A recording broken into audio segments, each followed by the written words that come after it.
Hello everyone, my name is Roke here, and as I mentioned in the last video, today I want to focus on how you can best prepare your character for the War Within, whether this be gear, where to park your character the night before, and a few other things that may help in your journeys. This can be considered a combination of speedrun tips as well as just generally useful advice that can help you get off to a good start on those initial days. I want to take a brief moment here to thank all of you for your continued support. We've gathered over 100 subscribers in the last month, and that's just baffling to me in the grand scheme of it all. So thank you once again for joining me on this journey.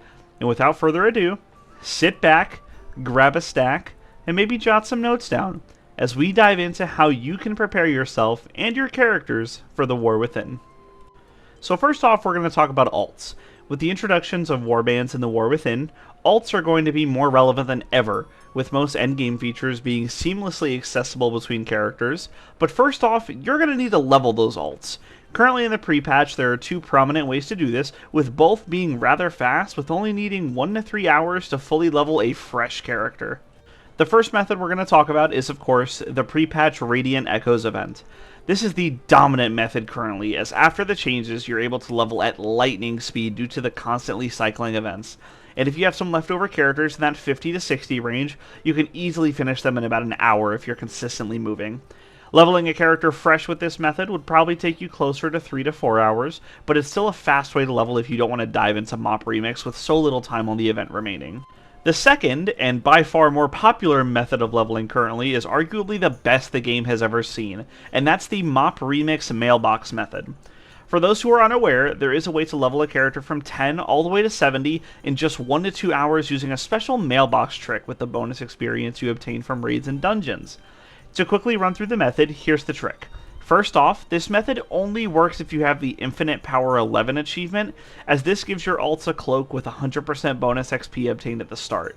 This is not a hard requirement, but doing the mailbox method without this takes significantly longer, and you can expect to see many more hours stacked onto the leveling time if you don't have it.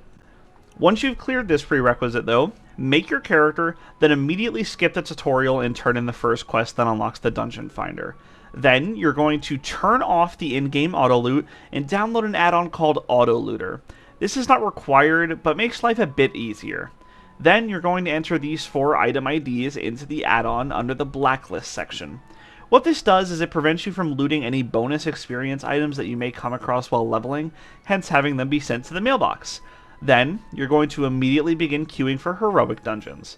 You're probably going to fly through these, as it's more common than not that you'll see a level 70 with maxed out gear just blaze through the dungeon in a minute or two for the fun of it, and you can quickly move on to the next dungeon. At this point, you have 2 options. You can spam heroic dungeons non-stop until about level 42 to 43, and then open all the bonus experience in your mailbox, and boom, you're 70. The more popular method, however, is to spam heroics dungeons until level 25, then you're going to run Mogushan Palace on normal. This nets you 72% extra XP for your cloak, and from that point you can run heroic dungeons until about level 34 or 35, then open your mailbox, and you'll also hit 70. This method is incredibly fast, and can even be faster depending on your luck with carries in your heroic dungeon endeavors. This is far in between the fastest leveling the game has ever seen, so if you prioritize speed over repetitiveness, I highly recommend this method. If you still have any confusion, or would just like a more laid out version of these leveling methods, then I've actually written a guide to help you out, and I'll be linking it in the description below. Let me know what you think. Once you've got your alts all leveled and ready to go, you're going to have to gear them. The sections going forward apply to alts and your main character, so make sure you follow along to maximize your efforts. First and foremost, you can net yourself some extremely easy 480 gear through the Radiant Echoes event. Prices of gear range from 2,000 to 8,000 residual memories apiece, but you can easily farm out a few thousand in just a few minutes with the constantly rotating events. Fully gearing in 480 gear will get you to about 73 or 74 in the War Within, so it's a nice step ahead going into the expansion if you'd like to go this route. Fully gearing a character requires 45,600 residual memories, give or take a few thousand depending on if you're using a two-handed or a one-handed plus off-handed. So take that into account when you're grinding out your currency. The next method you can do to gear effectively is to farm catch-up Bullions.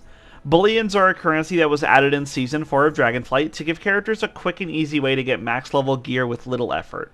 You can redeem these Bullions in the Parting Glass and Valdrakken for some gear at the lowest level, but it is fully upgradable all the way to 528 and even 535 for some pieces, which is the absolute max item level for Season 4. There are two primary ways to get Bullions, with the second way actually not being available until this week. The first and most effective method is to run Awaken raids. Regardless of what difficulty you do them on, you have an equal chance of getting a Bullion from each boss kill. You have a chance to receive a Bullion as many times as needed until you reach the cap, which as of this recording video is somewhere in the 14 to 18 range, I believe. I don't math very well, so if someone in the comments wants to correct me, please feel free. Each piece of gear requires 2 Bullions, so take that into consideration when planning out how to spend your Bullions once you have them. The second way to get Bullions for the next 3 weeks will be through the Last Hurrah weekly quests in Valdrakken. Previously, these just awarded the sparks, which are used for crafting, but starting this week they will also award 2 Bullions, which is great for a quick method to getting a piece of gear from the vendors. The Last Hurrah quest allows you to choose a preferred method of play and complete your weekly quest with whichever one you choose. I highly recommend doing these each week, as we're now going to dive into another benefit of these weekly quests, which is the Splintered Spark of Awakening that they give you. Spark of Awakenings are the currency used for crafted gear in Season 4 of Dragonflight. You can obtain them by doing your weekly quest in Valdrakken, however there is also a catch-up in place for these, so that if you are not up to the cap similar to Bullions, then you have a chance to get a Splintered Spark of Awakening from any form of endgame content, whether that be Mythic Plus, raiding, and even open world content can award them. Using these Spark of Awakenings and the crests obtained from Mythic Plus, you can create powerful pieces of gear up to Mythic item level that can give you a large boost in power going into the War Within.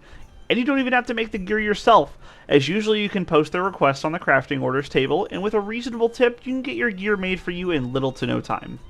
And of course, the most straightforward method of gearing is of course going to be Mythic Plus. Mythic Plus is the timed versions of dungeons in WoW, allowing you to take on infinitely scaling content with scaling rewards depending on the level of keystone that you complete. If you're not someone that wants to deal with raiding or doing open world content, then Mythic Plus is a great way to challenge yourself while also getting gear from it. Due to the rescaling of difficulty they did in Season 4, keystones are now generally much harder, and you can expect to be starting at the lower keystone levels on a fresh character, rather than immediately jumping into dungeons like keystone level 10 or higher, as these are generally reserved for the highest tier of characters nowadays.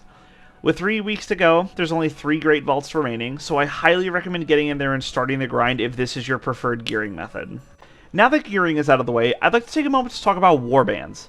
This won't be a very long section, but there's just a few reminders here I'd like to throw out, as even with numerous reminders and callouts from Blizzard themselves, I still see people question all the time what exactly entails a warband, so I'm going to quickly dive into that just to clear some things up here.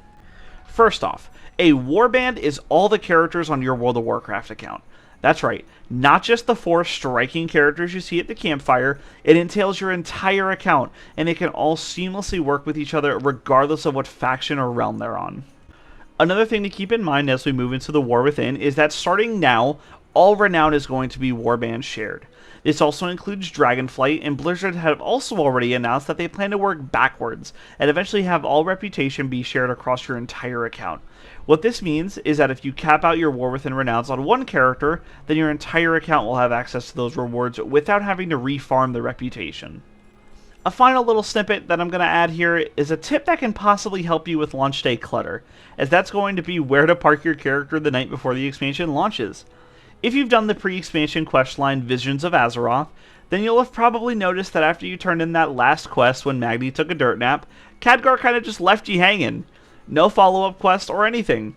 That's because this room is exactly where the expansion is going to pick up in a few weeks. However, everyone is going to have the idea to log off in the middle of this room, so to save your PC some processing power and maybe get you logged in a little bit faster, I'm going to recommend that you walk up the stairs, take a hard left at the top, and go into the room tucked away in the right. When the War Within launches, there will be a new set of NPCs here for the following quests, and you'll be a step ahead of everyone else, as well as avoid hundreds of character models spawning in all at once. This isn't going to make too much of an impact in the long run, but I recommend it anyway if you're going into the War Within with that prestigious potato. And that's all I can really think of for prepping your characters. The War Within is going to be a great start to our new adventure, and having characters reared and ready to go is going to be in your best interest to ensure that you have a smooth launch experience. I hope you've enjoyed this quick little guide, and if you have any of your own suggestions or things you think I could have done better, please drop them down below. For now though, that's all I got. So thank you all so much for watching, and until next time, I'll catch you later. See ya!